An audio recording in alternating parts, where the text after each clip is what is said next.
This is Mark Bell from SuperTraining.tv, Super Training Gym, the strongest gym in the West. I'm chilling outside of this recreational park type place. My son is doing a swim meet. He's on a little bit of a break, so I figured why not hit up some questions for the Power Project.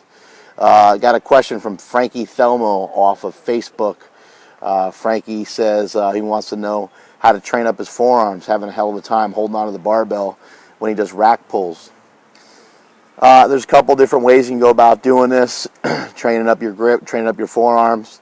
The first solution would be hold on to your weights longer at the top.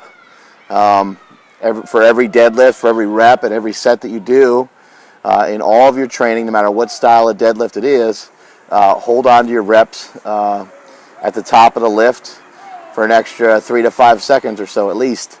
Another way you can build up grip strength is to do repetitions. If you're only working singles, you're only going to be holding that barbell for a certain period of time.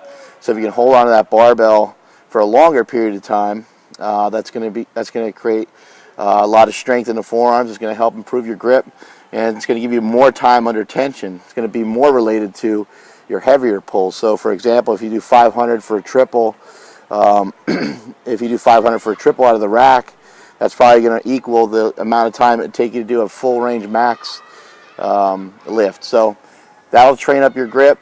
Also, I prefer to utilize the fat bar. I do a lot of fat bar training because I'm fat and the guys in my gym are fat. I figure the fat bar is appropriate. I use the fat bar a lot. What we do is we do a sumo stance, a semi-sumo stance. A lot of times I'll use 25s and 35s. That way it's lower to the floor, so it's a slight deficit. And I intentionally round over my upper back and pull the weight, and that way it makes it a lot harder. When you round over the upper back, you have a rounded spine, it dumps all the weight into your fingers. And you have to really hold on to that weight for dear life with your hands. Brad Gillingham and some other guys have told me in the past they like to do leg lifts. They do leg lifts where they hold on to the bar, the old school leg raises where they hold on to the barbell. They just grasp a chin-up bar, and they do leg lifts. So while they're doing leg lifts with their 300 pounds of body weight or so, or however much the guy weighs, they have to hold themselves up for 30, 40 seconds. So that's another good one. And that's pretty much it. You don't need to overdo it on your grip, but you do need some type of grip training. I do my grip training after I do my deadlifts.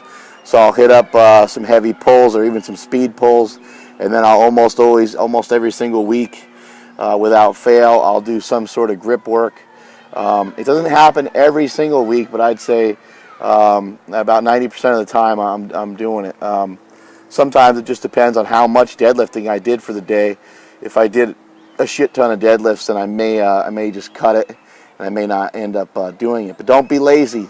Follow through with your plan. If your plan is to deadlift more weight, you're going to need a grip for it. You need to get a grip on reality, and you need to work that grip and work your hands and get stronger. And you're only as strong as your weakest link, as they say. So don't let your grip be a weak link for you. Get on it as soon as you can. And that is it from SuperTraining.tv. I'm out.